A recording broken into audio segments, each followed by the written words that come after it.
YCP నేతల మాట తీరు ఎలా ఉంటుందంటే ఇప్పుడే కాదు, గతంలో ప్రభుత్వంలో ఉన్నప్పుడు, ఆ తర్వాత ఓడిపోయినప్పుడు కూడా ఆ ఓటమికి కారణం ప్రత్యక్షంగా మాట్లాడకపోయినా ఏదో ఈవీఎంల వల్ల ఓడిపోయాం, లేకపోతే 151 175 అయిపోయావు అన్నట్టుగా మాట్లాడారు. ఇప్పటికి కొంతమంది మాట్లాడుతూ ఉంటారు. ఇప్పుడు ఈ ప్రస్తావన ఎందుకంటే, మీరు గెలిస్తే అది మీ గొప్పతనం. కూటమి నేతలు ఎమ్మెల్యేలుగా ఇవాళ గెలిచిన వాళ్ళు కష్టపడి ఎప్పటి నుంచో రాజకీయాల్లో ఉంటూ ప్రజలకు అందుబాటులో ఉంటూ వాళ్ళ గెలుపు మాత్రం గాలి గెలుపు. ఆవిడేమంటారు, గాలి ఒక పదం వాడారు, నేను వాడట్లేదు. సో అంటే ఆ గాలి మాటలు, గాలి చేష్టలు ఇవన్నీ గాలి పార్టీ నాయకులకి పేటెంట్ రైట్. ఇంకా మాట్లాడితే మీ ప్రభుత్వం అప్పట్లో చేసింది కల్తీ నెయ్యి, దాని వ్యవహారం సిట్టు కూడా నివేదిక ఇచ్చింది. కల్తీ మద్యం ఇప్పుడు జరుగుతున్న వ్యవహారం స్కాము. అసలు అంతెందుకు కల్తీ ప్రభుత్వం, ఎందుకంటే బట్టన్లు నొక్కుతున్నాం అన్న ఒక భ్రమలో ప్రజల్ని మభ్యపెడుతూ 5 ఏళ్ల పాటు కాలం గలిపేసింది గాలి ప్రభుత్వమా కల్తీ ప్రభుత్వమా? ఇదే వాళ్ళు తెలుగుదేశం పార్టీ నేతలు, ఆ మాటకు వస్తే కూటమి నేతలు అడుగుతున్నమాట. అంటే ఈ పేటెంట్, ఈ లేబులు ఎవరిది? వైసీపీది కాదా? నాసిరకం మద్యం తాగించి వేల మంది ప్రాణాలు పోవడానికి, ఆ కుటుంబాలు రోడ్డున పడడానికి కారణమయ్యారు. ఇది నిన్న డిప్యూటీ సీఎం పవన్ కళ్యాణ్ ప్రస్తావన. ఈ మధ్యకాలంలో ఆయన మద్యం గురించి మాట్లాడింది ఇదే మొదటిసారి. సిట్టు విచారణ జరుగుతుంది కాబట్టి గతంలో ఎవరు మాట్లాడలేదు, ఎందుకంటే అది ప్రభావితం కాకూడదు కాబట్టి. సో అంటే మేము చేతులు కట్టు కూర్చుంటామా, మీరు ఇష్టం వచ్చినట్టు కల్తీ మద్యం తాగించేసి మళ్ళీ అది బయటపడుతుంటే నరికేస్తామని బెదిరిస్తుంటే మేము చేతులు కట్టు కూర్చుంటామా అని చెప్పి అడిగారు. అంటే 1000 కోట్లు దోచేయడానికి పగడ్బందీగా ప్రణాళికలు రచించి ఆఫ్రికా దేశాల్లోనో లేకపోతే దుబాయ్ దేశాల్లోనో డన్లు ఏర్పాటు చేసుకుని దానికి ప్రణాళికలు అత్యద్భుతంగా రచించుకుని ఇక మన ప్రభుత్వమే పోదు, మన పార్టీ అప్పటికి ఓడిపోదన్న ధీమాతో ఇష్టం వచ్చినట్టుగా 1000 కోట్లు దోచేసి దాన్ని దాచేసి దాన్ని ఎన్నికలకు ఖర్చు పెట్టేసి గెలవాలనుకునేది ఎవరు? మీరు కదా. కేవలం 2-3 జిల్లాలకి మీరు 200-300 కోట్లు ఈ డబ్బంతా పంపించారు కదా. సిట్టు దర్యాప్తులో ఆధారాలతో తేటతెల్లం అవుతోంది. మళ్ళీ వాటిని తూచంటారా? అదంతా మీరు ఒక స్క్రిప్ట్ ప్రకారం రాసి పోలీసు అధికారులతో రాయించి చెప్తున్నారు. ఇదేమన్నా రాయడానికి కవిత కావ్యమా? మీరు చేసిన అరాచకాల గుట్లన్నీ బయట ఆధారాలతో సహా బయట పెడుతున్నారు కదా సిట్ అధికారులు.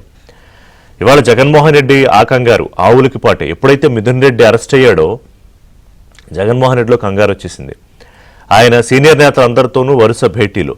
ఎందుకంటే ఒకటి, నిరసనల ప్లాన్ వర్కౌట్ కాల, నరకుడు భాష వర్కౌట్ కాలేదు. కొంత డైవర్షన్ చేయగలిగారు తప్ప ఈ కల్తీ మద్యం దాని నుంచి, నకిలీ మద్యం దాని నుంచి, లేకపోతే మద్యం పాలసీ డబ్బులు దోచేయడానికి చేసిన ప్లాన్ నుంచి కొంత డైవర్ట్ చేయగలిగారు, కానీ పూర్తి స్థాయిలో వర్కౌట్ కాలేదు. సో నెక్స్ట్ ఏం చేయాలి? ఇంకొక కొత్త ప్లాన్ ఏదో తీసుకొచ్చే ఆలోచనలో ఉన్నారట. అంటే ఎమ్మెల్యేలతో రాజీనామాలు, డ్రామాలు ఇట్లాంటివేవో వస్తున్నాయి. ఇవాళ మనం రాసాం అది. అన్నిటికన్నా ముందే ఏం జరుగుతుందో చెప్తాం. ఏబిఎన్ ఆంధ్రజ్యోతి ఒక ఇన్వెస్టిగేటివ్ లేకపోతే ఒక ప్రత్యేకమైన జర్నలిజం పద్ధతుల్లో ఇవాళ ఆంధ్రప్రదేశ్లో రైల్ రింగ్ రోడ్డుకు సంబంధించి ఎక్కడ రావాలనే వ్యవహారం కానివ్వండి, అలాగే పార్టీల్లో అంతర్గతంగా ఏం ఆలోచిస్తున్నారనే వ్యవహారాన్ని కానివ్వండి ముందు చెప్పగలుగుతుంది. సో ఇప్పటికే ఆయన ఒక ప్లాన్ చేస్తున్నారు, ఒక భారీ డ్రామాకి ఇంకొక కుట్ర పన్నుతున్నారు. బట్ అది వర్కౌట్ కాదని చెప్పి ఆల్రెడీ సీనియర్ నేతలే చెప్పారట. ఇవేం మనం చేసిన వర్కౌట్ కాలేదు సార్, ఇప్పుడు కూడా అనవసరంగా బొమరాంగ్ అవుతుంది అని చెప్పి. ఎందుకంటే మేనిఫెస్టో రీకాలింగ్ పేరుతో ప్రయత్నం చేశారు, అది అసలు మామూలు అట్టర్ ఫ్లాప్ కాలేదు, దాన్ని సైలెంట్ అయిపోయారు. సరే, ఆ సందర్భంలోనే ఈవిడ గౌరవ రోజా గారు చేసిన కామెంట్స్ ఏంటంటే ఈ గాలి కబుర్లు, గాలి కొడుకులు ఏదో కామెంట్ చేశారు. ఆవిడ తప్పు కదా. ఇప్పుడు మీరు గెలిస్తేనేమో గొప్ప, ప్రజల్లోంచి వచ్చారు మీరు, మీ మీద ఇంకోళ్ళు గెలిస్తేనేమో మీరు చేసే విమర్శలు ఇవి. ఎట్లా అంటే మిమ్మల్ని అనకూడదు. ఒక మాట అంటే మీరు మీడియా ముందు ఇంకోటో ఏడుస్తారు, అనకూడదు. అనడం ఎవరు సమర్థించరు. కానీ అలాంటప్పుడు మీరు కూడా అనకూడదు కదా. యూ హ్యావ్ టు బి, అది మీకు కూడా వర్తిస్తుంది కదా ఆ సూత్రం. సరే, ఈ లిక్కర్ బ్యాచ్కి సంబంధించి పారిపోయి వీళ్ళు గెలిస్తే, రేపు వైసీపీ గెలిస్తే ఎక్కడికో పారిపోతారని ఆవిడ అంటున్నారు. పారిపోతోంది ఎవరు? ఈ లిక్కర్ మధ్యంలో అంతా చేసి పారిపోతుంటే కదా పట్టుకున్నారు. చెవిరెడ్డి భాస్కర్ రెడ్డి కొలంబో పారిపోతుంటే పట్టుకున్నారు, ఇంకోళ్ళు ఎవరు దుబాయ్ పారిపోతుంటే ఎయిర్పోర్ట్లో కదా పట్టుకున్నారు సిట్ అధికారులు. సో పారిపోయే అలవాటు ఎవరికి ఉంది అంటే ఒక మాట అనే ముందు అది మీరు ఆలోచించుకోవాలి కదా. సో ఈ వైసీపీ నేతలకున్న అలవాటు. ఆ మాటకు వస్తే జగన్మోహన్ రెడ్డి గారు మరి ఓడిపోయిన తర్వాత వై నాట్ 175 అన్న తర్వాత దారుణంగా కనీసం ఆ 175లో అటు 17 కూడా రాకపోతే ఆయన ఇప్పుడు బెంగళూరు పారిపోలేదా? మరి రోజా గారు ఆ మాట గుర్తు చేసుకోవాలి కదా. సో ఆవిడ ఇంకోటి ఏమంటారు, పవన్కి పిచ్చి ఎక్కువైంది. ఎస్, ఎందుకు ఎక్కువైందంటే ఆయనకి ప్రజల పిచ్చి పట్టుకుంది. అందుకే ఆదివాసీలకు జోడు పంపిస్తాడు, లేకపోతే అక్కడ రోడ్లు వేయించాలని ఇంకోటి చేస్తాడు, లేకపోతే ఇంకోటి కావాలని ముఖ్యమంత్రి గారిని అడుగుతాడు. అసలు వీళ్ళ బాధ ఏంటంటే ఆయన ఆ రోజు చంద్రబాబు నాయుడు కలిసి ఇదిగో మనం కలిసి పనిచేద్దామని, దానికి చంద్రబాబు నాయుడు ఓకే అని, తర్వాత బీజేపీ వచ్చి కలిసి ఎక్కడైతే వైసీపీ ఆశలకు గండి పడిపోయిందో, ఇక అధికారం కళ్ళైపోయిందో, అందుకని పవన్ కళ్యాణ్ అంటే కోపం. ఇంకా ఆయనకి పిచ్చి పట్టింది అంటారు, ఇంకోటి అంటారు. ఇంకా దానికి ఆయన పార్టీ నాయకులే సమాధానం చెప్తారు. అందుకే ఆయన అన్నాడు, మీరు నరికేస్తామని పిచ్చి పిచ్చి మాటలు మాట్లాడితే మేము ఎదురుగట్టు కూర్చుంటామని అని చెప్పి. ఇంకో ముఖ్యమైన పాయింట్ పవన్ కళ్యాణ్ చెప్పారు ఏంటంటే, గత ప్రభుత్వం అంటే వైసీపీ హయాంలో ఆ డేటా తీసుకోవాలి, నేను తీసుకుంటా, ఆరోగ్యశ్రీ కేసులు హఠాత్తుగా పెరిగిపోయాయి. దానికి కారణం ఏంటంటే ఈ నాసిరకం మద్యమే. సో ఇంకా దాన్ని డీప్గా విచారణ చేస్తే ఈ హాస్పిటల్స్తో కూడా ఏమన్నా కుమ్మక్కయ్యారేమో అనుమానం వస్తుంది. ఎందుకంటే మీరు డబ్బులు దోచేయడానికి ఎప్పుడైతే అసలు జనాల ప్రాణాలు పోతాయనే విషయాన్ని కూడా మీరు గుర్తు పెట్టుకోలేదు, గుర్తున్నా పట్టించుకోలేదు. కారు కింద తొక్కేస్తే మా కార్యకర్త అని ఎంత సింపుల్గా మాట్లాడారో, ఇక ప్రజలు పోతే ఏం పడుతుంది. సో ఈ హాస్పిటల్స్ దాని మీద కూడా చర్చ చేయాలి. ఎందుకంటే అత్యంత హానికరమైన 2002లోనే ప్రముఖమైన ల్యాబ్లు ఈ మద్యానికి సంబంధించి రిపోర్ట్లు ఇచ్చాయి. ఆ ధృవీకరణ పత్రాలు లేవు, ప్రమాణాలు పాటించలేదు.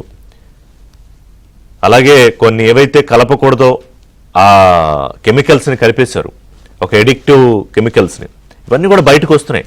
అంటే నరాలు, రక్త ప్రసరణ దెబ్బతినేలాగా అప్పుడు చేసిన ఈ మద్యం వ్యవహారాలు, భాగవతాలు ఒక్కొక్కటి బయటపడుతున్నాయి.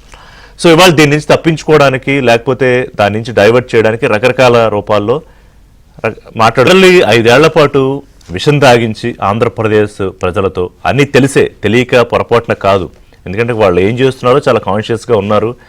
ఇవాళ దాని తాలూకా ఫలితం జైళ్లలోనూ బెయిల్స్ రావాలి ప్రయత్నం చేస్తే దొరక్క, కీలకమైన నాయకులు అరెస్ట్ అవుతుంటే ఇక్కడ ఆ పెద్ద మనిషి అందరితోనూ మీటింగులు పెట్టి ఎట్లా ఏం చేయాలని కొత్త నాటకాలు తెరదీయడం, దీంట్లో దీన్ని పక్కదారి పట్టించడానికి ఇంకా రకరకాల మాటలు. అందులో భాగంగానే గాలి మాటలు మాట్లాడినా రోజా గారు, ఇంకో మాటలు ఇంకొకటి మాట్లాడినా. గౌతు శిరీష్ గారు తెలుగుదేశం పార్టీ ముఖ్య నాయకులు, పలాస ఎమ్మెల్యే. బొల్శెట్టి శ్రీనివాస్ గారు జనసేన పార్టీ సీనియర్ నాయకులు, తాడేపల్లిగూడ నుంచి ప్రాతినిధ్యం వహిస్తున్నారు ఎమ్మెల్యేగా. పార్థసారథి గారు బీజేపీ సీనియర్ నాయకులు, ఆదోని ఎమ్మెల్యే. నమస్కారం అండి అందరికీ. ఇవాళ ముఖ్యంగా నేను మీ ముగ్గురిని ఎందుకు ఎమ్మెల్యేలే పెట్టుకున్నానంటే, శిరీష్ గారు, మీరు ఈ గెలుపు వెనక కూటమిలో మీరు వివిధ పార్టీల నుంచి ప్రాతినిధ్యం వహిస్తున్నారు, కలిసికట్టుగా ఉన్నారు, ఈ రాష్ట్రాన్ని కాపాడడానికి అధికారంలోకి వచ్చారు. చిన్నవి ఏమన్నా కూడా ఎన్నాళ్ళైనా కలిసి మళ్ళీ సరే రాజకీయం చేసి లేకపోతే ప్రజల దగ్గరగా ఉండి అధికారంలో ఉండాలి. కానీ మీ గెలుపుని గాలి గెలుపులని ఎవరినో ఒకరిని ఉద్దేశించి అంటే అనొచ్చుగాక. అంటే మనం గెలిస్తేనేమో ప్రజలు ఆదరాభిమానాలు, ఓడిపోతానేమో ఈవీఎంలు, ఇంకోటి గెలిస్తేనేమో గాలి మాటలు. అంటే ఇదంతా ఎక్కడి నుంచి వస్తుందంటే, నా డౌట్ ఏంటంటే ఇక ఎటు దారి కనిపించట్లా. ఇప్పుడు ఆవిడ ఏదో ఆడుదాం ఆంధ్రానో పాడుదాం ఆంధ్రానో కార్యక్రమంలో దొరికిపోయారు, ఇక నెక్స్ట్ ఆవిడ మీదకి వస్తున్నారని ఓ వైపున వీళ్ళందరూ కూడా జైలు క్యూ కట్టేశారు.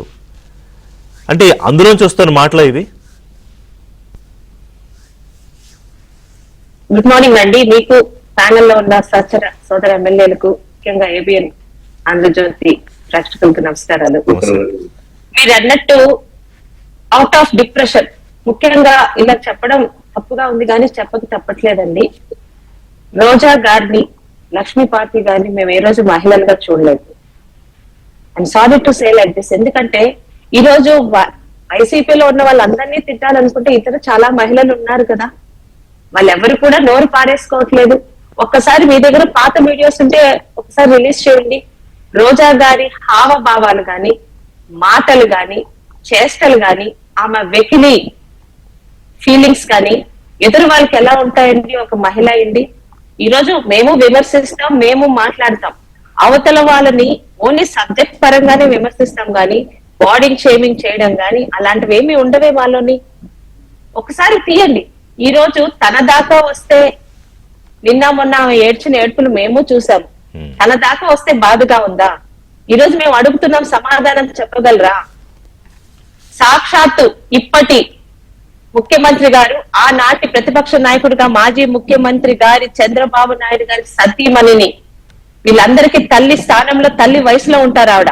అవును. ఆవిడ్ని ఎక్కడో కాదండి, ప్రజాప్రతినిధులని వీళ్ళకి 150 ఇచ్చి అసెంబ్లీలో కూర్చోబెడితే వీళ్ళు మాట్లాడిన మాటలు, ఆ మాటలకి ఈ రోజు వీళ్ళందరికీ మద్దతు తెలుపుతున్న ఈనాటి మాజీ ముఖ్యమంత్రి అయిన జగన్మోహన్ రెడ్డి వెకిలి నవ్వులు ఒకసారి మీరు వీడియోలు తీస్తే మళ్ళీ ప్రజలకు అవన్నీ గుర్తొస్తాయి.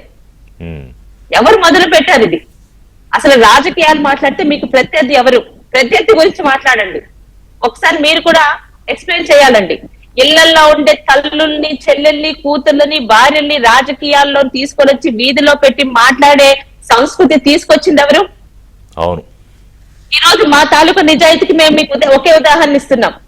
మా సోషల్ మీడియాలో ఒక సోదరుడు సాక్షాత్ భారతీ రెడ్డి గారి గురించి తప్పుగా మాట్లాడని ఆయన్ని శిక్షించిన ప్రభుత్వం మాది కాదా? మాకు కష్టంగానే ఉంది మా సోదరుడు ఒక రోజు తిరగకుండా 24 గంటల లోపు 24 గంటల్లో అది చంద్రబాబు నాయుడు గారి, ఆర్ఎస్ పవన్ కళ్యాణ్ గారి కూటమి సభ్యుల తాలూకా మహిళలకు ఇచ్చే ఆదరణ, మహిళలకు ఇచ్చే గౌరవం. మీ ఇంట్లో మీ కూతురు, మీ తల్లి ఆడపిల్లలా? మేమందరం కాదా? గత 5 సంవత్సరాలు ఎలాంటి మాటలు మర్చిపోయామా అండి? వికృతమైన ఫోటోలు, వికృతమైన మాటలు, కుటుంబం తాలూకు సహకారం, పార్టీ తాలూకు సహకారం ఉండబట్టి ఏ రోజు పన్నెత్తు మాట అనిపించుకొని మాలాంటి కుటుంబాలు, అన్ని కుటుంబాలు ఆడపిల్లని అపురూపంగానే చూసుకుంటారండి. అవును. మేమందరం కూడా తట్టుకొని నిల్చున్నాం. ఈ రోజు రోజా గారి మాటలు చూడమనండి. ఈ రోజు జగన్మోహన్ రెడ్డి గారు అంటున్నారే ఈవీఎంలని. మరి గతంలో 153 మీరు గెలిచినప్పుడు ఎవరి వల్ల గెలిచారు? ఆ రోజు నా ఫోటో వల్ల గెలిచారని జగన్మోహన్ రెడ్డికి ఆ రోజే చెప్పాం. మళ్ళీ మీ వాళ్ళందరూ నీ ఫోటో వల్లే ఓడిపోతున్నారు అని. అదే నిజమైంది. అంటే గెలిచినప్పుడు వీళ్ళేమో ప్రజా ఆదరణతో గెలిచారు, ఓడిపోయినప్పుడు అంటే అదే ఇప్పుడు ఇందాక నేను చెప్పినట్టుగా ఒక్కొక్కళ్ళ మీద కేసులు. అంటే ఏ జిల్లా తీసుకున్నా కూడా శిరీష గారు, ఇప్పుడు నెల్లూరు జిల్లాలో అక్కడ అక్రమ మైనింగ్, అటు విజయనగరం జిల్లా, విశాఖ, ఉత్తరాంధ్ర మీవేపు వస్తేనేమో ఈ గంజాయి బ్యాచ్, ఈ భూముల కబ్జాలు గోల, తర్వాత ఇటు మొత్తం ఈ కల్తీ మద్యం వ్యవహారం. అంటే ఎటు చూసిన అన్ని స్కాములు, ఇసుక మాఫియాలు. అంటే అందరికీ అర్థమైపోతుంది. ఇంకంటే ఒకళ్ళ వంతు వస్తోంది. ఏదో లోకేష్ గారు రెడ్ బుక్ అన్నారు, అది పేరుకు అన్నారు, కానీ అందులో ఏంటి, రెడ్ బుక్ లో ఎవరెవరు ఏ తప్పులు చేశారు అవన్నీ నోట్ చేసుకుని చట్టం ముందు పెట్టి దాని ప్రకారమే శిక్షలు. లేకపోతే వీళ్ళందరినీ అరెస్ట్ చేయడానికి ఏడాది ఎందుకు? ఇవాళ మిథున్ రెడ్డి అరెస్ట్ చేయడానికి ఏడాది ఎందుకు పడుతుంది? సో అందులోంచి ఎటు దారి పాలుపోక ఏదో రెచ్చగొట్టే ప్రయత్నం. అంటే ఫెయిల్ అవుతున్నా కూడా మళ్ళీ ఆ ప్రయత్నాలు చేస్తున్నారా? అంతకుమించి దారి లేదండి వాళ్ళకి. ఈ రోజు అచ్చెన్నాయుడు గారి అరెస్ట్ మొదలుకొని ఎన్నికల ముందు చంద్రబాబు నాయుడు గారి అక్రమ అరెస్టులు, ఈ రోజు మాట్లాడుతున్నారు మా అక్రమ అరెస్టులు అంటే అర్ధరాత్రి గోడలు దూకి ఎందుకు అరెస్ట్ చేస్తున్నారో తెలియకుండా, ఒక ఎఫ్ఐఆర్ లేకుండా, కనీసం ఎక్కడికి తీసుకెళ్తున్నారో తెలియకుండా భయాందోళన గురి చేసి ఇష్టం వచ్చినట్టు తిప్పి ఒక ఆపరేషన్ చేయించుకున్న అచ్చెన్నాయుడు గారిని రెండో రోజే ఎటువంటి కనికరం లేకుండా అర్ధరాత్రి వాళ్ళ ఇల్లు దూకి బెడ్రూమ్ లో చొరబడి, ఆయన భార్య ఉండగా కూడా బెడ్రూమ్ లో చొరబడి లాక్కొని వెళ్లారే. అలాగే కొల్లు రవీంద్ర గారిని కానీ, ధూళిపాల నరేంద్ర గారిని కానీ, ఆఖరికి ఈనాటి ముఖ్యమంత్రిగా ప్రజల చేత అత్యంత ఆదరణతో ఎన్నుకోబడిన చంద్రబాబు నాయుడు గారిని ఎలాంటి పరిస్థితుల్లో అరెస్ట్ చేశారు ఎవరు మర్చిపోలేదండి. ఆయన 60-70 సంవత్సరాల వ్యక్తిని ఆయన బస్సులో ఉండగా ఆయన న్యాయానికి, చట్టానికి ఆదరణ ఇస్తారు కదా. మీరు చెప్తే మార్నింగ్ దిగుతారు కదా. అర్ధరాత్రి అంతా బస్సు చుట్టూ ఆందోళనలు, ఆయనకి లోపల ఉన్న ఆయనకి మనశ్శాంతి లేకుండా చేసి ఎక్కడికి తీసుకెళ్తున్నారు కూడా తెలియకుండా అవి అక్రమ అరెస్టులు. మీకు అలా చేస్తుంటే ఈ రోజు ఏ ఒక్క వైసీపీ నాయకుడు కూడా ఈ రోజు బయట ఇలాగా ఇంకా మైకుల ముందు పిచ్చి కుక్కలాగా అరవరు. ఈ రోజు పేర్ని నాని ఎక్కడండి? ఈ రోజు ఎవరు పారిపోతున్నారు? మీరు రోజా గారు అన్నారే మా సోదరుడు గాలి బాలి ప్రకాష్ గారి ఇంటి పేరు గురించి మాట్లాడారే, అది ఆమె తాలూకా సంస్కారం. నువ్వేం మాట్లాడుతుంది నీకు తిరిగి వస్తుంది. ఆమెను ఏ రోజు ఏ తెలుగుదేశం, ఈవెన్ తెలుగుదేశంలో ఉన్న పురుషులు కూడా ఆమెతో మాట్లాడడానికి ఇష్టపడరు. ఆమె అసలు మేము ట్రీట్ చెయ్య ఒక ఆడపిల్ల కదా. మేము కూడా ఈ రోజు విమర్శిస్తున్నాం, మేము మాట్లాడుతున్నాం. ఎవరైనా ఎత్తి చూపించగలిగేటట్టు మాట్లాడుతున్నామా? గౌరవిస్తూనే మాట్లాడుతున్నాం. మీరు చేసిన తప్పులు ఈ విషయాన్ని ప్రజలు అబ్జర్వ్ చేస్తారు శిరీష్ గారు. అంటే ఎవరు సంస్కారంగా ఉన్నారు, ఎవరు ఆ జ్ఞానంతో మాట్లాడుతున్నారు అనేది ప్రజలు కూడా గమనిస్తారు. అదే అంటున్నాయి, గాలి మాటలకి వర్కౌట్ కావు, గతంలో అయ్యాయేమో. శ్రీనివాస్ గారు, పులిశెట్టి గారు, ఒకటి ఈ అంశం తర్వాత ఈ మద్యంలోకి వెళ్దాం. అంటే పవన్ కళ్యాణ్ గారు నిన్న చాలా స్పష్టంగా, అంటే మద్యం గురించి ఈ ఫస్ట్ టైం అనుకుంటా ప్రమోషన్స్ ఏదో చేస్తున్నారు, బట్ మనం అడుగుతాం కదా ఏంటి మద్యం గురించి అంటే ఆయన చెప్పారు ఈ ఆరోగ్యశ్రీ వ్యవహారం కూడా తీసుకొచ్చారు ఆయన తెర మీదకి. అంటే హఠాత్తుగా ఇన్ని కేసులు పెరగడము, తర్వాత మా డాక్టర్ గారు కూడా ఉన్నారు, ఆయనతో మాట్లాడదాం. సో దాని మీద నాకు అనుమానం ఏంటంటే ఏదో అక్కడ కూడా ఏదో కుమ్మక్కు చేసి ఉంటారు. సో ఇప్పుడు ఈ వ్యవహారాల నుంచి తప్పించుకోవడానికి నరికేస్తా ఉన్నారు, బెదిరించడానికి ట్రై చేశారు. ఒక టైంలో అసలు మీరు అధికారంలో ఉన్నారో వాళ్ళ అధికారంలో ఉన్నారో అర్థం కాలేదు జనాలకి, అంతలా బెదిరించారు, అది వర్కౌట్ కాలేదు. సో ఇప్పుడు మాటల యుద్ధానికి దిగారు. ఐ నో అది కూడా ఏం వర్కౌట్ కాదు, కానీ ఏదో ఆ ఫ్రస్ట్రేషన్ తీర్చుకోవాలిగా వాళ్ళు కూడా. సార్ మీకు ముందుగా మీకు సోదరి శిరీష్ గారికి, పాశ్చాత్య గారికి, ఏబిఎన్ ప్రేక్షకులందరికీ కూడా నమస్కారం అండి. నమస్తే. ఈ జరిగిన పరిణామాలన్నీ ఏంటంటే ఇవాళ రెడ్ బుక్ అనేది లోకేష్ గారు ఆ రోజు అన్నది ఏంటంటే ఎవరైతే అధికారులు అత్యుత్తమైన యాక్షన్ చేశారో, రాజకీయాల్లో ఇది తప్పు అనుకోండి, అధికారులు అసలు ఏం లేకుండా వాళ్ళు ఏం చెప్తే అదే చట్టం చేసి పరిపాలన చేశారో వాళ్ళందరినీ గుర్తుపెట్టుకుంటాం అన్న మాటకి ఈ రోజు దాన్ని అడ్డపెట్టి అరెస్ట్ చేస్తున్నాం అనేది చూసారా? ఇవన్నీ చేసిన నేరాలు ఎప్పుడైనా అరెస్ట్ చేస్తారు కాబట్టి ముందే ఒక అలర తీసుకొచ్చి ప్రజల్లో ప్రణాళికాబద్ధంగా, ఇప్పుడు నేను ఉన్నానండి, నేను జనసేన పార్టీ ఎమ్మెల్యేని, శిరీష్ గారు ఉన్నారు, ఆవిడ తెలుగుదేశం ఎమ్మెల్యే, పార్సాద్ గారు ఉన్నారు, ఆయన బీజేపీ ఎమ్మెల్యే. ఎక్కడ ఏ ఎమ్మెల్యే ఉంటే ఆ పార్టీలో పార్టీ నాయకుల్ని లేకపోతే మమ్మల్ని తిట్టించడం అనేది ఒక స్ట్రాటజీగా పెట్టి గడిచిన ఒక నెల రోజుల నుంచి మీరు చూసారు కదా. జక్కంపూడి రాజా గారు ఏమో రాజమండ్రిలోను, తాడేపూడిలో కొట్టుకొచ్చినాను, లేకపోతే శిరీష్ గారి మీద అక్కడున్న పరిస్థితులతోనూ అలాగా ఒక ప్లాన్ పై ఇరిటేట్ చేసేలాగా, అంటే లేనివన్నీ మాట్లాడేలాగా. ఇవాళ ఓడిపోయినప్పుడు, మేము ఓడిపోయినప్పుడు మమ్మల్ని తిట్టి మేము గెలిచిన తర్వాత కూడా మేము తిట్లు భరించలేని పరిస్థితిలో సంవత్సరం గడిపాం సార్. నిజంగా చెప్పాలంటే మాలాంటి కూడా చాలా కష్టంగా ఉంది. రాజకీయాల్లో ఉండడం అనేది అవసరమా మనకి తీసుకొచ్చారు అన్నమాట. ఏంటంటే దాని కూడా అప్పుడే గట్టిగా ఉండాలి అంటే వాళ్ళ ప్లాన్ అదే కదా. నేను ఎవరు ప్రతిఘటించడం లేకపోయినా ఫస్ట్ నేను అందరి మీద నేను రియాక్షన్ అయితే నాది ఉంటుంది సార్. మీరు చూడండి కావాలంటే నేనే ఫస్ట్ దాని మీద రెస్పాండ్ అయ్యాను. మా ఎమ్మెల్యేలు ఎవరు పడ్డారు, ఎందుకంటే ఈ అమ్మాయితో ఎలా మాట్లాడాలో, అసలు ఏం మాట్లాడుతుంది, ఇది తప్పో కదా అనేది మా అర్థమైన పరిస్థితుల్లోకి వెళ్ళిపోయారు. ఆ మాట కానీ కోమలోకి వెళ్ళిపోయారు అందరూ. ఏంటి ఇంత ఇలా బరి తెగించి మాట్లాడుతూ ఉంది, గాలిలా కొడుకులో ఉంటా ఉంది. అంటే మేమంతా పిల్లలు ఉండే ఆవిడకి, మమ్మల్ని అందరినీ పెంచిందా లేకపోతే మేము ఎవరు పుట్టాం, అసలు ఏంటండి ఎంత పెద్ద మాట అండి అది. అసలు ఆ మాట మాట్లాడితే మాకేం మాట్లాడాలో అసలు అర్థం అవ్వలేదన్నమాట. ఈ అమ్మాయి కౌంటర్ ఇవ్వాలో వద్దని కూడా మేము ఆలోచన చేసాం. మాకు కూడా ఆడపిల్లలు ఉన్నారు. మా ఇంట్లో మనవరాలు తీసుకెళ్లి వీడియో, మా మనవరాలు పడుకుంటే వీడియో తీసి ఎస్పీకి చూపించారు సార్ పోలీసులు. అలాంటి ఓవరాక్షన్ చేశారు. మేము ఎప్పుడైనా గడిచిన సంవత్సర కాలంలో ఎవరైనా ఇబ్బంది పెట్టేవారు, ఏ వైసీపీ నాయకులను ఇబ్బంది పెట్టేవారు. ఇప్పుడు ఎవరైతే అరెస్ట్ అవుతున్నారో వీళ్ళందరూ కూడా ఇది వరకు తప్పులు చేసిన వాళ్ళు అరెస్ట్ అవుతున్నారు. సుమా జనానికి మేము చెప్పదలుచుకున్నాం అదే, ఈ రెడ్ బుక్ అనే ముసుగులో వీళ్ళంతా తప్పించుకోవడానికి ఇవాళ జగన్మోహన్ రెడ్డి గారి కేసు ఇప్పుడుదండి ఉమ్మడి రాష్ట్రం ఉండగా ఆ రోజుకి పెట్టిన ఈడీ కేసులు అన్ని కూడా ఆ రోజు, కానీ ఈ రోజు అరెస్ట్ అయ్యే కేసులు ఇంకా వేరే సెక్షన్ యాడ్ అయ్యాయి. కానీ ఆయన ఏం చెప్తారంటే ఇప్పుడు జగన్మోహన్ రెడ్డి గారు చంద్రబాబు నాయుడు గారు అరెస్ట్ అయ్యారు కాబట్టి, మాజీ ముఖ్యమంత్రిని అరెస్ట్ చేశాం కాబట్టి కక్ష సాధింపుగా అరెస్ట్ చేసి ప్రయత్నం చేస్తారని చెప్తున్నాడు. కానీ నేను లిక్కర్ అమ్మాను, నేను ఇసుక అమ్మాను, నేను మైనింగ్ అమ్మాను ఆయన ఒప్పుకోడు కదండి. మరి ఆ సూత్రం లేకుండా మాట్లాడతాడు ఆయన. మమ్మల్ని చంద్రబాబు గారు ఎలా చేశాడు, చంద్రబాబు అంటాడు, పవన్ కళ్యాణ్ అంటాడు, వాళ్ళంటే అతనంట అన్నాడు, ఈవిడంటది పవన్ కళ్యాణ్.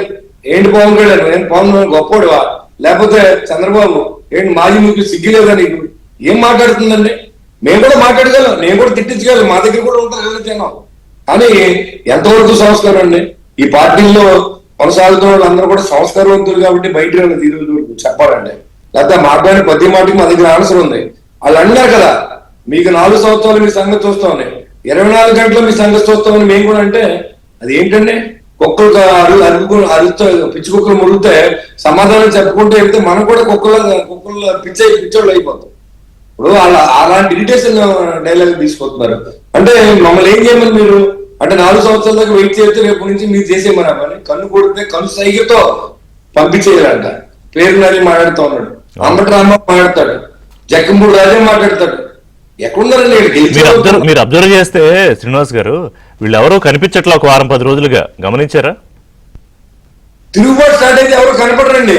మన ఎమ్మెల్యేలు అందరూ కూడా మాట్లాడాలా, సిగ్గుపడవలసిన అవసరమే ఉంది. మనం తప్పు చేయనప్పుడు మనందరూ కూడా మనం కూడా మన వాయిస్ వినిపించాలి. ప్రజలు నిజం అనుకుంటారు. 1-10 సార్లు మాట్లాడే ప్రయత్నం చేస్తున్నాడు జగన్మోహన్ రెడ్డి. ఆ మీడియాని అలర్ట్ చేశాడు. దాన్ని మనం ఎప్పుడు ప్రతిఘటించవలసిందే. మనం కూటమిలో ఉన్న ఎమ్మెల్యేలందరినీ నేనైతే ఒకటే చెప్తాను, కూటమిలో ఎమ్మెల్యేలందరూ వారానికి ఒక డ్యూటీ చేసి ప్రెస్ మీట్ పెట్టించాలి సార్. ఒక తెలుగుదేశం పార్టీ పెట్టకూడదు, ఒక జనసేన పెట్టకూడదు, బీజేపీ పెట్టకూడదు. మన కూటమి ప్రభుత్వం అనేది ఓట్లేస్తారు ఇక్కడ. ఇది ఏ పార్టీ అయినా అవునండి, వాస్తవమే మనందరం చెప్పింది. అదే ఇప్పుడు మీ ముగ్గురు ఎమ్మెల్యేలు ఎలా అయితే ఇక్కడ మన చర్చలో మాట్లాడుతున్నారో అలాగే అంశాల వారికి కూడా 3 పార్టీల ఎమ్మెల్యేలు కూర్చుని మాట్లాడాలి. డెఫినెట్ గా లేదా జిల్లా ఉంటే జిల్లా స్థాయిలోను అంతే, అదే ఎక్కడొస్తే అక్కడ. ఎందుకంటే ముఖ్యమంత్రి పదే పదే చెప్తోంది ఏంటి, మనం చేసిన కార్యక్రమాలు ప్రజల్లోకి తీసుకెళ్ళండి, మంత్రులు తిరగండి, ఎమ్మెల్యేలు తిరిగి చెప్పండి. ఎందుకంటే ఏమీ చేయట్లేదని ఇప్పటికీ విషం కక్కుతూ ఇంకా అమరావతిని చంపేద్దామని ప్రయత్నం చేస్తూ అక్కడ మహిళలను అవమానిస్తూ ఇవన్నీ చేస్తున్నప్పుడు దానికి స్ట్రాంగ్ కౌంటర్ వెళ్ళకపోతే అది కూడా ప్రజలకు నచ్చదు ఒక దశ దాటిన తర్వాత. చేసిందంతా ప్రజలకు తెలుసు. మనం చెప్పగా అన్ని గమనిస్తూ ఉన్నారు. జగన్మోహన్ రెడ్డి ఓడిపోయి అంటే మన గొప్పతనం కాదండి, అలా అసమర్థత ప్రజలు ఎక్కడ నెగ్గుతాడో ఇటు మళ్ళీ ఇతను నెగ్గితే ఈ రాష్ట్రం అల్లకల్లం అయిపోతుందని భయపడి ఒక ఓటికి 3 లక్షలు ఖర్చు పెట్టి యుఎస్ నుంచి వచ్చి ఓట్లు వేసిన వాడు అందరూ నాకు తెలుసు సార్. అంటే అతని మీద జీవితంలో మళ్ళీ అతను ముఖ్యమంత్రి రాష్ట్రానికి కావడం అనేది నా ఉద్దేశం. స్ట్రాంగ్ గా చెప్తున్నాను నేను.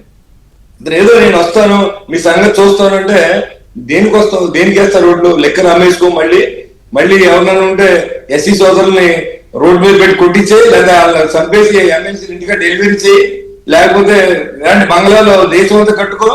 మీ నాయన 2004లో ఉన్న 50 లక్షల్ని 5 లక్షల కోట్లు ఆస్తిగా డెవలప్ చేసుకో, ఈ రాష్ట్రాన్ని దోసేమని ప్రజలు ఓట్లు వేస్తారండి. చంద్రబాబు నాయుడు గారు ఎక్కిన మొదటి రోజు ఎన్టీఆర్ భరోసా పెన్షన్ కానీ, లేదా అమ్మ తల్లికి ఉన్నవాడు ఎంత ఇబ్బందులు ఉన్నాడు, మనం రాష్ట్రంలో ఎన్ని ఇబ్బందులు ఉన్నాం. 10,000 కోట్లని పక్కన పెట్టి వాళ్ళందరికీ తల్లికి ఇచ్చి పిల్లలు చదివించుకోమని ఘనత ఈ ప్రభుత్వాలు దక్కుచ్చారు. అందులో కూడా వెతికారు కదా, అందులో కూడా తీసుకెళ్లి 2,000 లోకేష్ జేబులో పెట్టారు కదా, పెట్టే ప్రయత్నం చేశారు అట్లీస్ట్. ఇప్పుడు ప్రజలు కూడా సహకరించాలి సార్. మేము చెప్పుకున్నాం కదా, మేము శాస్త్రం బాధ్యత చేసి ప్రజలు కూడా జగన్ హయాంలో ఏదైతే విక్రయించారో చీప్ లిక్కర్, కొత్త మద్యం పాలసీలతో ప్రీమియం బ్రాండ్లను పక్కన పెట్టేసి జే బ్రాండ్ తీసుకొచ్చారో దాంతో నాడీ వ్యవస్థ బలహీనం కావడము, అంటే ఈ నరాలు అలాగే రక్త ప్రసరణకు సంబంధించి సమస్యలు అని 2022లోనే చెన్నైలో ఒక ల్యాబ్ ఇచ్చిన ధృవీకరణ పత్రం ఉంది. కానీ అదేం పట్టించుకోలేదు. ఇప్పుడున్న కూటమి నేతలు, ప్రభుత్వంలో ఉన్న నేతలు కొంతమంది దాని మీద ఇష్యూగా సీరియస్ ఫైట్ చేశారు. బీజేపీ అప్పటి చీఫ్ పురంధేశ్వరి కూడా లేఖ రాశారు, పాదసారథి గారు. సో ఇవాళ దాని ఫలితాలు అంటే అప్పుడు వాళ్ళు చేసిన దాని ఫలితం ఇవాళ బయటకు వస్తోంది. కానీ అనుభవించడానికి ఇష్టం ఉండదుగా. తప్పు చేసేటప్పుడు చాలా రాయల్గా చేస్తారు, ఆ డబ్బుతో జల్సాలు చేశారు, రకరకాల పనులు చేశారు, మీ జిల్లాల్లో డబ్బులు కూడా పనిచేశారు. సో ఇవాళ అవన్నీ బయటపడుతున్నాయి పాదసారథి గారు. సో యాజ్ ఎ డాక్టర్ కూడా ఈ ఆరోగ్యశ్రీ కామెంట్ చేశారు కదా పవన్ కళ్యాణ్ గారు, దాని గురించి కూడా చెప్పండి. రిషి గారు, మీకు డిబేట్ లో ఉన్న పెద్దలకి అందరికి నమస్కారం. నమస్కారం. ఈ రోజు 2-3 విషయాలు మనం స్పష్టంగా, ఒకటి గాలి గెలిచాము అని రోజా గారు కామెంట్ చేయడానికి, అంటే ఆవిడ అంటే ఆ భాష సరిగా లేదంతే. గాలి గెలిచాము నిజంగా అదొక ప్రభంజనం. అంటే మనం మంచి భాషలో మాట్లాడాలి, వీచినటువంటి ఓ ప్రభంజనంలో మాకు ఇన్ని సీట్లు వచ్చినాయండి. దాంట్లో ఏం అనుమానం లేదు. ఆమె తెలియక, ఈ ప్రభంజనం అనే మాట తెలియక అట్లా గాలి అంటారు. గాలి కొట్టుకుపోతారంటే ఇప్పుడు వాళ్ళు కొట్టుకుపోయినారు, ఇంక వాళ్ళు వెనక్కి రావాలి కదా. కొట్టుకుపోయిన వాళ్ళు అలాగే పోయినారు, మేము మాత్రం ఇలాగే మిగిలిపోతాం అన్న విషయాన్ని వాళ్ళు అర్థం చేసుకోవాల్సిన అవసరం. చాలా సందర్భాల్లో వీళ్ళు అంటే వాళ్ళ క్యాడర్కి, వాళ్ళ కార్యకర్తలు ఎవరైతే ఉన్నారో, చెదిరిపోయి ఉన్నారో, ఇంకా ఎప్పటికీ వైసీపీ ప్రభుత్వం రాదనే నమ్మకంతో ఆ పార్టీల్లో ఈ పార్టీల్లో చేరుతున్నారో వాళ్ళని ఆపడానికి కానీ, లేదా వాళ్ళలో మళ్ళీ ధైర్యాన్ని నింపడానికి కొన్ని మాటలు మాటల గాంభీర్యాన్ని చూపిస్తారు. జగన్మోహన్ రెడ్డి చెప్పినాదే, మంత్రులు చెప్పినాదే, రోజా చెప్పినాదే, ఇంకోటి చెప్పినాదే. వీళ్ళందరూ మళ్ళీ అధికారంలోకి వస్తాం, మళ్ళీ మీ అంత చూస్తాం, మీ సంగతి చేస్తాం, ఇట్లాంటి ఆలోచన విధానం వల్ల వీళ్ళు చేసే ఇబ్బందుల్ని మనము ఆలోచన చేయాల్సిన అవసరం. మూడోది నేనంటాను ఏంటంటే, ఇప్పుడు ఒక్కోరో ఒప్పందం జగన్మోహన్ రెడ్డి గారు రోజు వచ్చి నేను మళ్ళీ అధికారంలోకి వస్తాను, ఈ పేపర్ వ్యతిరేకత వచ్చింది, నేను చూసారా జనాలు ఎంతమంది వస్తా ఉన్నారో, నేను కారుతో తొక్కి చేసినా సరే, ఓ మనిషిని చంపేసినా సరే ఏం పట్టించుకోలేదు, చూసారా నాకు ఇంకా పవర్ 2.0లో సినిమా చూపిస్తా, ఇవన్నీ కూడా ఆయన ఒక వైపున రెచ్చగొడుతూ ఉంటే, రోజా గారిని కూడా ఇంకో వైపున బూతు మాటలు మాట్లాడమ్మా నువ్వు కొద్దిగా నువ్వు జనాల్ని అంటే ఈ ఎమ్మెల్యేలని నోటికి వచ్చినట్టు మాట్లాడితే ఎవరో ఒకరికి ఎమ్మెల్యేకి ఇంకా కట్టలు తెగే ఆ కోపం వస్తుంది. ఇప్పుడు శ్రీనివాస్ గారికి కోపం వస్తున్నట్టుగానే ఇంకొకరికి వస్తున్నట్టుగానే నేచురల్ గా కొంత కోపం వస్తుంది. ఏ ఎమ్మెల్యే నోరు జారినా చూసారా మమ్మల్ని అనేస్తున్నారు, ఒక ఆడదాన్ని అనేస్తున్నారు, ఒక ఆడ మనిషిని ఈ విధంగా మాట్లాడేస్తున్నారు అనే ఏదో రకమైన సింపతి తీసుకునే ప్రయత్నం చేయడం. ఇంతకు మించి వాళ్ళ దగ్గర ఏమన్నా అంటే ఇది ఒక ట్రాప్ చేస్తా ఉన్నారు. మనకుండా కూటమి నాయకులకు కానీ కూటమి ఎమ్మెల్యేలకు కానీ ప్రభుత్వానికి సహనం ఉండాలి. ఎందుకంటే మనము పర్ఫెక్ట్ గా చేస్తా ఉన్నాం, సమాధానం చెప్పాలి. అట్లనే ఊరుకొని ఉండాల్సిన పని లేదు. మన సహచర ఎమ్మెల్యేలు చెప్తున్నట్టుగా తప్పనిసరిగా సమాధానం చెప్పి తీరాల్సిందే. ఈ చెప్పే సందర్భంలో వాళ్ళ ట్రాప్ లో పడకుండా వాళ్ళు వాడిన భాష వాడక్కర్లేదని. ఎందుకంటే మనలో కూడా కొంత ఆవేశం ఉంటది కాబట్టి నేచురల్ గా నేను కూడా రాయలసీమ వాడిని, పక్క ఆదోని ఫ్యాక్షన్ ఏరియాలో నుంచి ఉన్నవాడిని. మాకు కూడా కోపం ఉంటది, మాకు కూడా ఆవేశం వస్తుంది. విన్నప్పుడు మాకు కూడా ఏదైనా మాట్లాడాలనే వస్తుంది. కానీ అసహనం లేకపోతే కుదరదు అన్న నా ఉద్దేశం. రెండవది మద్యానికి సంబంధించిన అంశం. మనం కంటే కూడా రాష్ట్ర వ్యాప్తంగా ఉన్నటువంటి లక్షల సుమారు 1 కోటి మంది ఉంటారేమో నాకు తెలియదు. అంతమంది నా అన్నదమ్ములు మందు తాగే అన్నదమ్ములందరూ కూడా వాళ్ళు పడిన బాధ వాళ్లకు మాత్రమే తెలుసు. నేను ఎప్పుడన్నా క్యాజువల్ గా పోతున్నప్పుడు మందుబాబులు కనపడతారు. అంటే రాత్రిపూట మాట్లాడకూడదు కానీ 7 తర్వాత పగలు మాట్లాడితే వాళ్ళు చాలా నిజాలు చెప్తుంటారు కూడా. సార్ 5 సంవత్సరాలు ఒళ్ళు గొల్లయిందండి, తాగకుండా ఆగలేని పరిస్థితి, తాగితే సర్వనాశనం అవుతుంది తెలిసి తాగినామండి, వేరే మార్గం లేక. ఎందుకు తాగినామంటే ఆపేయచ్చు కదండి. సార్ ఆపలేము సార్ దాన్ని, అంతగా అడిక్షన్ ఉండేది. అంటే మామూలు మందు తాగితే ఏదో అయ్యప్ప స్వామి మాలేస్తానో ఇంకోటి వేస్తానో లేదా ఇంట్లో వాళ్ళు ఏదైనా గట్టిగా మందలిస్తే వారం 10 రోజులు తాగకుండా మానేస్తారు. కానీ జగన్మోహన్ రెడ్డి హయాంలో తయారైన మందు వాళ్ళకి పంపిణీ చేసినటువంటి మందును ఆపలేరు. అంత భయానకమైన అడిక్షన్. అంటే బాటిల్ మీద ఉదాహరణకి 30% ఆల్కహాల్ ఉందా అనుకోండి, దాంట్లో 30% ఉంటుంది. ఏ 45% 50% ఆల్కహాల్ ఉంటుంది. సో అంటే బయట కనిపించే లేబుల్ మీద కనిపించే మోతాదు కంటే కూడా అధిక మోతాదులో మత్తు మందును కలిపి అలా సీసాల్లో నింపి దాని మీద క్వాలిటీ చెక్ చేశారా? ఎప్పుడన్నా ఇష్టం వచ్చినట్టుగా వాళ్ళే తయారు చేశారు, వాళ్ళే పంపిణీ చేశారు. గవర్నమెంట్ స్టోర్ లో పంపిణీ చేశారు, లెక్క పత్రం లేకుండా పంపిణీ చేశారు. ఇంత దారుణం. ఆ రకంగా తాగకుండా ఆగలేని పరిస్థితుల్లో వాళ్ళు తాగాల్సి వచ్చింది. తాగి పోనీ ఇది వద్దు మాకు వేరే బ్రాండ్ ఇవ్వమంటే ఏదైనా సరే జగన్మోహన్ రెడ్డి బ్రాండే తప్ప వేరే బ్రాండ్ మంచి బ్రాండ్ లేదా పక్క రాష్ట్రంలో మంచి మందు తాగుతున్నాం అనే పరిస్థితి అట్లా కూడా లేకుండా ఉండింది. అందువల్లే ఈ రోజు కూడా చేద్దాం. ఇప్పుడు డాక్టర్ గారు ఇప్పుడు లాస్ట్ ఇయర్ పురంధేశ్వర్ గారు ఈ లెటర్ రాశారు. అంటే దీని వల్ల వచ్చే ప్రాబ్లమ్స్ ఏంటి, ఎన్ని వేల మంది చనిపోతున్నారు, ఇదంతా. ఇప్పుడు ఆ ఆస్పెక్ట్ ఎందుకు సీరియస్ గా తెర మీదకి రావట్లేదు? ప్రభుత్వం ఆ దిశగా ఇప్పటివరకు కేసులు నమోదు చేసినట్టయితే నా నాలెడ్జ్లో లేదు. అంటే లిక్కర్ స్కామ్ ఒకటి నడుస్తోంది తప్ప దాని ద్వారా ఎన్ని ప్రాణాలు పోయాయి అనే యాంగిల్ మీద మరి దాని మీద కూడా విచారణ జరగాలిగా. అంటే వాళ్ళ వాదన ఏమిటి అంటే జనరల్ గా ఇప్పుడు ఎవరన్నా ఆ మధ్య కాలంలో ఎవరన్నా చనిపోతే అది ఏదో ఆ నాయకుడు చనిపోవడం వల్ల ఈయన అభిమానంతో చనిపోయాడని ఏ విధంగా ప్రచారం చేసుకునేవాళ్ళు. ఇప్పుడు జనరల్ గా చచ్చిపోతే మీరు ఈ లెక్కలో కలిపేస్తారా? లివర్లు పాడైన వాళ్ళు, కిడ్నీలు పాడైన వాళ్ళంతా కూడా మా మందు దాగే పాడైపోయారా? రకరకాల కారణాలు ఉండొచ్చు కదా అని వాదించే వాళ్ళు కూడా ఉంటారు. సో కానీ ఒకటి మాత్రం నిజం, మనందరికీ స్పష్టంగా కనపడుతుంది ఏంటంటే రాష్ట్రంలో లివర్ పాడైన వాళ్ళు, కిడ్నీలు పాడైపోయిన వాళ్ళు, డయాలసిస్ చేసుకునే వాళ్ళు, మరణాలు ఈ నరాల బలహీనత, నరాలకు సంబంధించిన జబ్బుల వల్ల చనిపోయే వాళ్ళ శాతం 5 రెట్లు పెరిగింది అన్న విషయం మనందరికీ తెలుస్తుంది. అది చాలా పెద్ద ఎవిడెన్స్. అంటే మనకు గుర్తు పెట్టుకోండి, అంటే 2019 ముందు వరకు కూడా డయాలసిస్ యూనిట్లు ఎన్ని ఉండే సార్? ఈ రోజు ఎన్ని డయాలసిస్ యూనిట్లు ఉన్నాయి కిడ్నీని రిపేర్ చేసుకోవడానికి? ఆ రోజు ఒకప్పుడు మన కుటుంబంలో ఎప్పుడన్నా కిడ్నీ పాడైందంటే అంటే ఒక చరిత్ర, అంటే ఒక న్యూస్ అది. అంటే కిడ్నీలు పాడైనాయంట అనే న్యూస్. ఈ రోజు డయాలసిస్ చేసుకుంటున్నామంటే అది సామాన్యం అయిపోయింది. ప్రతి ఒక్క కుటుంబంలో ఎక్కడో చోట మరి ఒక మోస్తరు ఆరోగ్యాన్ని కాపాడు. అందుకే ఇందాక నేను ఓపెనింగ్ రిమార్క్స్ లో అన్నా, పార్థసారథి గారు మీరు విన్నారో లేదో, నాకు తెలిసి విచారణ చేస్తే ఖచ్చితంగా దాంట్లో కూడా ఏదో కుంభకోణం ఉంటుంది. అది కూడా బయటపడుతుంది. డెఫినెట్ గా అండి.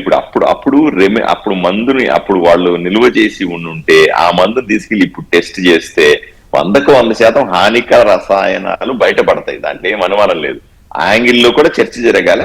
అంతెందుకండి, ఇప్పుడు ఈ డిబేట్ వింటున్న ప్రజలందరూ కూడా ఒక్కసారి అర్థం చేసుకోండి. లివర్ల పాడైన వాళ్ళు, కిడ్నీల పాడైన వాళ్ళు అనే మాట సర్వసాధారణంగా వినపడుతుంది కదా. అన్ని ఊర్లలో ఉంటున్నాయి కదా. డయాలసిస్ యూనిట్లు అన్నవి ప్రతి హాస్పిటల్లో అవసరమైన ఉంటున్నాయి కదా. డయాలసిస్ అన్నది అప్పుడైతే 15,000 18,000 రూపాయలు అయ్యేది డయాలసిస్ చేస్తే. ఇప్పుడు యూనిట్లు పెరిగిపోయి మిషన్లు వచ్చేసి విపరీతంగా సెంటర్లు వచ్చేసిన తర్వాత ఈరోజు 2,500 రూపాయలు 3,000 రూపాయలకు కూడా డయాలసిస్ చేస్తున్నారంటే ఆలోచన చేయండి. అంటే ఎంత వాడకం పెరిగింది అని చెప్తున్నాను. సో ఈ యాంగిల్లో తప్పనిసరిగా మనం చర్య తీసుకోవాల్సిన అవసరం కూడా ఉంది. ఈ రోజు మన డబ్బులండి ఆరోగ్యశ్రీ కోసం ఈ ఒక్క సంవత్సరంలో కూటమి ప్రభుత్వం అధికారంలోకి వచ్చిన తర్వాత సుమారుగా 4,000 కోట్ల రూపాయలు ఖర్చు పెడతాము. ఆలోచించి ఈ 4,000 కోట్ల రూపాయలు ప్రభుత్వ ఆసుపత్రికి ఖర్చు పెడితే ఎంత. మీరు ఆ ప్రభుత్వంలో వదిలేసిన కూడా కట్టినట్టున్నారు కదా కొంత పెండింగ్. ఇప్పుడు చాలా హాస్పిటల్స్ లో మనం రెన్యువేట్ చేస్తాము. ఎన్నో హాస్పిటల్లో కొత్త సదుపాయాల్ని, కొత్త ఎక్విప్మెంట్ కొనాల్సిన పరిస్థితుల్లో మేము చేస్తున్న కొత్త మెడికల్ కాలేజీని ఎంత తొందరగా వీడైతే అంత తొందరగా పూర్తి చేసే ప్రయత్నం చేస్తాము. ఈ ఆరోగ్యశ్రీ కుంభకోణాన్ని మరింతగా వెలికి తీయాలని నేను కోరుకుంటాను. ఖచ్చితంగా చేయాలి. దాని మీద ఒక రిప్రజెంటేషన్ కూడా ఇవ్వాలి అవసరమైతే. శిరీష్ గారు, ఎందుకంటే నేను అసెంబ్లీలో కూడా మాట్లాడాను. ఆరోగ్యశ్రీ కుంభకోణం అనేది చాలా పెద్ద అంశం అని. ఇంకా చివరికి వస్తే నేను ఈ మధ్య కాలంలో విజయవాడ వెళ్ళానండి. విజయవాడ వెళ్తే టిఫిన్ చేస్తా ఉన్నా కదా. కొంతమంది అక్కడ టిఫిన్ చేసే వాళ్ళంతా నన్ను గుర్తుపట్టి వచ్చి కూర్చొని నాతో పాటు మాట్లాడతా టిఫిన్ చేస్తా. వాళ్ళందరూ ప్రశ్న ఒక 10 మంది అండి. వాళ్ళు రిటైర్డ్ ఉద్యోగులు, లేదా కొంతమంది ఉద్యోగం చేస్తున్న వాళ్ళు, లేదా కొంతమంది మామూలుగా చిన్న వ్యాపారాలు చేస్తున్న వాళ్ళు. వాళ్ళంతా కూడా ఏదో ఫోటోలు దిగారు. కూర్చున్న తర్వాత వాళ్ళు అడుగుతున్నారు, సార్ మామూలుడికి కూడా అర్థమవుతా ఉంది ఈ జగన్ చేసినటువంటి కుంభకోణాలు, అక్రమాలని స్పష్టంగా తెలుస్తా ఉంది. ఏమండి ఇంకా ఎందుకు వదిలేస్తారండి ఈ మంత్రుల్ని, ఈ మాజీ ముఖ్యమంత్రిని ఎంతకాలం బయట పెడతారు, సరిగ్గా లోపలేస్తారండి వాళ్ళు నేరుగా అడుగుతున్నారు. అదే పాయింట్ మీద శిరీష్ గారు, ఇప్పుడు జగన్మోహన్ రెడ్డి మీటింగ్లు పెడుతున్నారట గడిచిన 2 రోజులుగా. ఏది మిథున్ రెడ్డిని అరెస్ట్ చెయ్యరు అని చాలా గట్టిగా అనుకున్నారు. మరి ఎందుకు అనుకున్నారో ఏంటో. ఆయన A4 గా అంత క్లియర్ గా మొత్తం అంతా ఆయన ఎక్కడెక్కడ డెన్లు ఉండాలి, ఎక్కడెక్కడ ఎంత వెళ్ళాలి అని ఎగ్జిక్యూట్ చేసిన వ్యక్తిని ఎందుకు అరెస్ట్ చేయరు అనుకున్నారు. ఆ తర్వాత కొంత కంగారు మొదలైంది. సో డైవర్షన్ పాలిటిక్స్ లో భాగంగా ఈ నరకుడు భాష లేకపోతే ఇంకోటో వర్కౌట్ కాలేదు.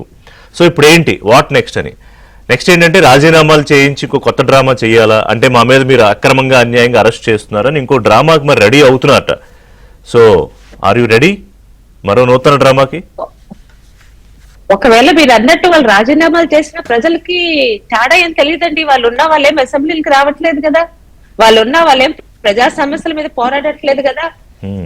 ఆడవాళ్ళని తిట్టడాలు, ఆడవాళ్ళని తిట్టించడాలు, లేకపోతే మీరు అన్నట్టు రఫా నరుకుతామండాలు, వీళ్ళైతే ఇక్కడ నుంచి పారిపోయి ఎక్కడికో శ్రీలంక వెళ్ళడానికో లేకపోతే దుబాయ్ వెళ్ళడానికో ఎయిర్పోర్ట్ లో దొరకడాలు తప్పితే గెలిచిన 11 మంది జగన్మోహన్ రెడ్డితో సహా అసెంబ్లీకి రావట్లేదు సరికదా. కనీసం వాళ్ళ తాలూకా వాళ్ళని గెలిపించిన జనాలకి మేము ఇది చేసామని చెప్పుకునే స్థాయిలో 13 నెలలు ఏమైనా పనిచేశారా?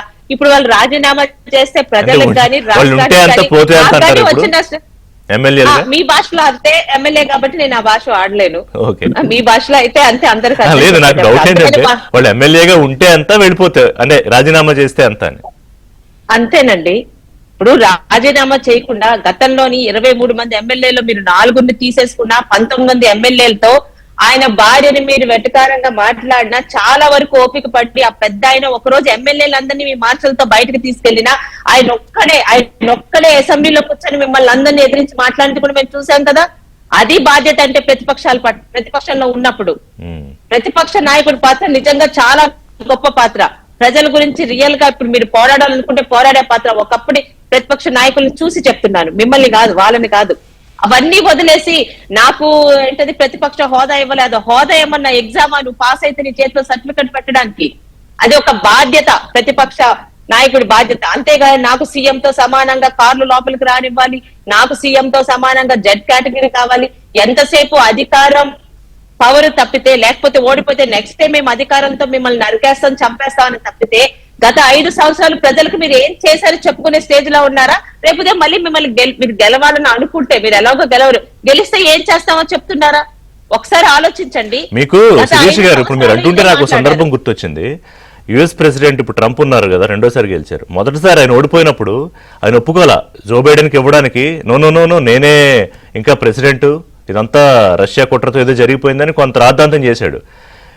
ఇప్పుడు ఈయన చేయలేదంతే, ఆ కుర్చీ మాత్రం నాకు కావాలని ఒకటి అడగలేదు, కానీ మిగతా అన్ని చేశాడు ఈయన. అయితే ట్రంప్ మాకు ఉదాహరణ అండి. తెలిసి అలాంటి వారిని ఎన్నుకొని ఈ రోజు అమెరికా ప్రజలు ఎప్పుడు చరిత్రలో చేయలేని తప్పు చేశామని ఎలా బాధపడుతున్నారో అది ఉదాహరణ. ఒకవేళ జగన్మోహన్ రెడ్డికి గాని ఆయన ఎమ్మెల్యేలకు గాని ఆయన గుర్తుకు గాని మళ్ళీ ఓట్లేదు అనుకున్న ప్రజలకి అదొక ఉదాహరణ కూడా. ఏం చేశారని మీరు మళ్ళీ ఓట్లేయాలి, ఏం చేస్తారని చెప్తున్నారు. ఏ రోజు చంద్రబాబు నాయుడు గారు ఈ భాష మాట్లాడలేదు. మీరు అన్నట్టు లోకేష్ గారు రెడ్ డైరీ తప్పు చేసిన వాళ్ళని పట్టుకుంటా ఉన్నారు కానీ రఫా నరుకుతామని మాట్లాడలేదే. నిన్న మొన్న జగన్మోహన్ రెడ్డి ఏదో ఒక వీడియో, ఫన్నీ వీడియో ఇచ్చారండి. మా దగ్గర ఆ రోజు నీతిగా పనిచేసే పోలీస్ ఆఫీసర్లని, అంతకన్నా ఇంకా హాస్యాస్పదం ఇంకోటి ఉందా అండి? మీ పోలీసులు నీతిగా పనిచేశారా?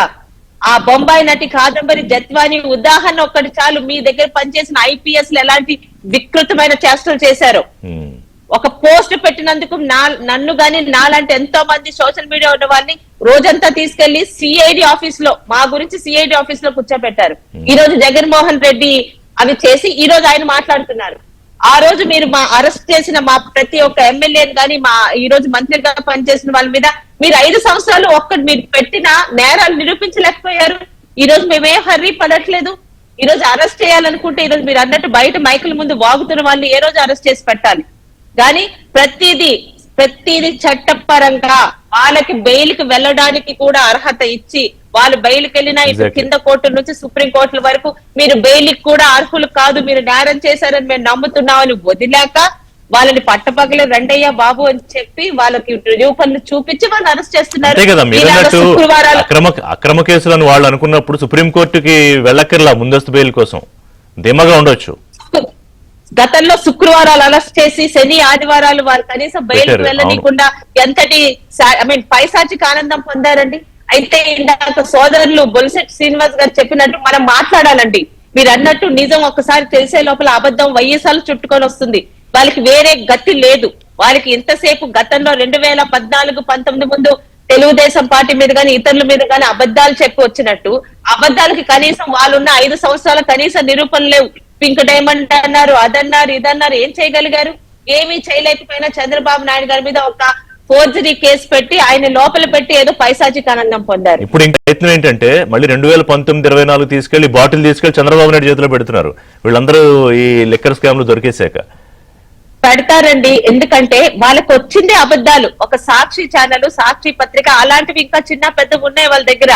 వాళ్ళకి తెలిసింది అబద్ధాలు ఆడడం. కళ్ళకు ముందు ఒక నిజం కనిపిస్తుందా, ఆ నిజం కాదు. ఒక్క ఉదాహరణ, వివేకానంద రెడ్డి గారిని ఎవరు చంపారని చెప్పారు 2019 ఎండకు ముందు.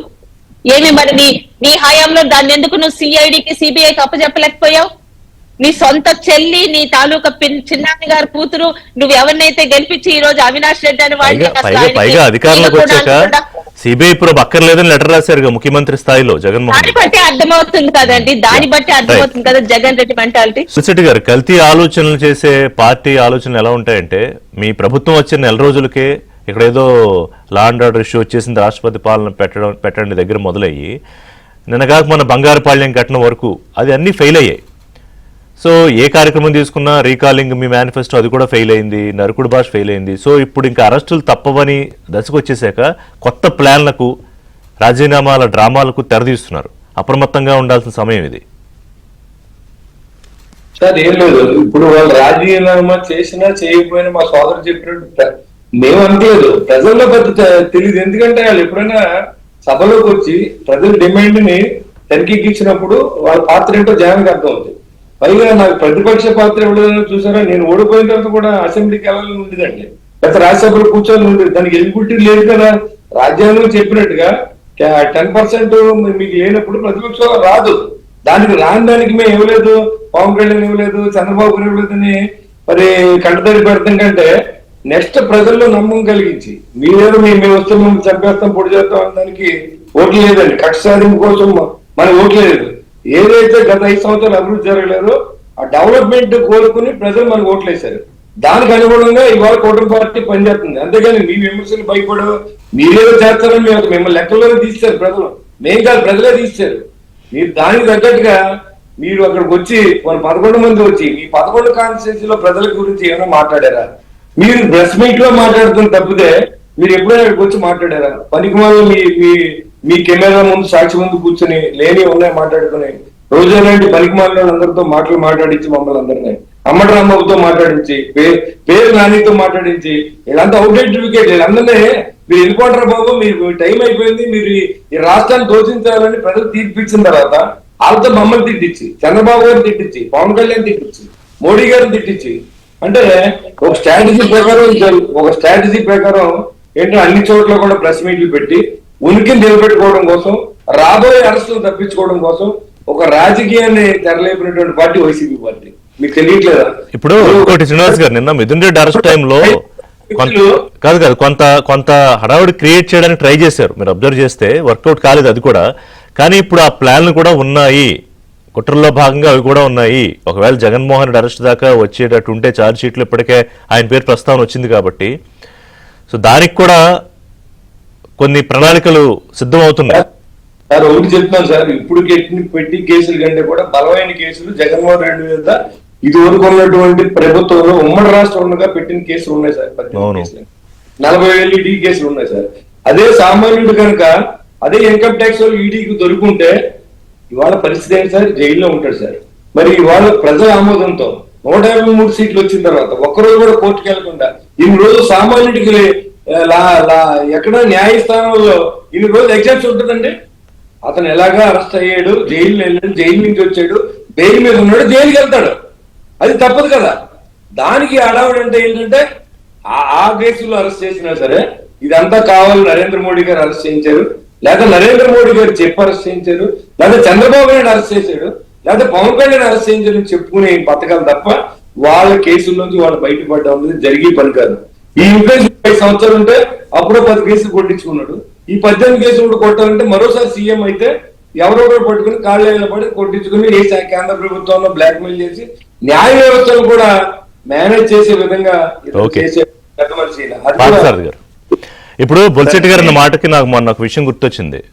ఆయన ప్రెస్ మీట్ లో మాట్లాడుతూ జగన్మోహన్ రెడ్డి వీళ్ళ మోడస్ ఆపరండి ఎలా ఉంటుందంటే చంద్రబాబు నాయుడుది రేపు ఏదో కేసులో కూడా చంద్రబాబు నాయుడిని అమిత్ షాని అరెస్ట్ చేస్తారు, ఎవరితోనో 4 మాటలు మాట్లాడించన్నారు అంటే వాళ్ళని ఉద్దేశపూర్వకంగా తీసుకొచ్చారు ఇందులోకి. మీరు గమనించారో లేదో? పాదసారథి గారు ఇప్పుడు రిషి గారు ఒకటి క్లారిటీ మనకి. ఇప్పుడు జగన్మోహన్ రెడ్డి గారు అధికారంలోకి రావడానికి 2 కీలకమైన కేసులు, అంటే సింపతి క్రియేట్ చేసే 2 కేసులు. సొంత బాబాయిని చంద్రబాబు నాయుడు గారు అండ్ మిగతా వాళ్ళు కలిసి చంపారని, లేదా కోడికత్తి కేసు ద్వారా కోడికత్తి తీసుకొని జగన్మోహన్ రెడ్డి గారి మీద చంపేయడానికి ప్రయత్నం చేశారని 2 కేసుల్ని సృష్టించి దాని ద్వారా సింపతి పొంది ఆయన సీఎం అయినాడు. అదర్వైజ్ ఆయన జీవిత కాలంలో సీఎం అయ్యేవాడు కాదు. ఈ 2 కేసులకి ఇవి 2 కూడా తప్పుడు, తర్వాత 5 సంవత్సరాల కాలంలో తప్పుడు కేసులని తెలిసింది. చివరికి సొంత బాబాయిని అతనే చంపాడనేది ప్రజలకు అర్థమైంది కూడా. ఏ రోజుకైనా జగన్మోహన్ రెడ్డి గారు అండ్ కంపెనీ జైలుకి వెళ్ళక తప్పదు. ఎందుకంటే అవినీతికి సంబంధించిన కేసులే జగన్మోహన్ రెడ్డి గారి మీద 42 ఉన్నాయి. ఈ కుంభకోణాలు, ఈ 5 సంవత్సరాల్లో జరిగిన కుంభకోణాలు ఇంకో 42 తప్పనిసరిగా బయటకు వస్తాయి. ఇన్ని కేసులు ఎవరికైనా మీకో నాకో ఒక చిన్న కేసు, తప్పుడు కేసు పెడుతూ ఉంటారు మన మీద. ఏదైనా చిన్న కేసు ఉంటే నిద్రపడ్డరు. అట్లాంటిది సుమారుగా 100 కేసులు ఉంటే ఏ మనిషి అయినా సరే ఏ రోజుకైనా సరే కాదు ఆయన లెక్చర్లు ఇచ్చేదే వాళ్ళ పార్టీ యూత్ కి కేసులు, అరెస్టులు, జైళ్లు ఇవి భయపడకూడదు, ఇవే మీకు రాజకీయాలు నిలబెడతాయని చెప్తున్నారు. ఈ రోజు మళ్ళీ అధికారం పోయిన తర్వాత వాళ్ళకున్న ఒకే ఒక ఆప్షన్ మళ్ళీ ఏదో రకంగా ప్రజల్లో సింపతి తెచ్చుకోవడానికి ప్రయత్నం చేయడం. అయితే తెలిసిపోతుంది పాదసారథి గారు, మీరు అన్నట్టు ప్రజలకి కల్తీ మనుషుల వ్యవహారాలు, కల్తీ ఆలోచనలు తెలిసిపోతాయి కాబట్టి ఆ ప్రమాదం ఉండదు. కానీ మీరు చెప్తూనే ఉండాలి, చర్చలు చేస్తూ ఉంటాం, మీరు జనాల్లోకి వెళ్లాల్సిందే. రైట్. ప్రజల దగ్గర ఎప్పటికీ సింపతి ఇచ్చే అవకాశం లేదు. కానీ ఇతను ఏదో ఒక రకమైనటువంటి ఇట్లా కోడికత్తి డ్రామా మళ్ళీ ఆడతాడు, మళ్ళీ ఎవరినో చంపి బాబాయి హత్య చేసినట్టుగా చేసి అది కూటమి ప్రభుత్వం ఆయన చుట్టూ ఉన్న వాళ్ళే జాగ్రత్తగా ఉండాలి.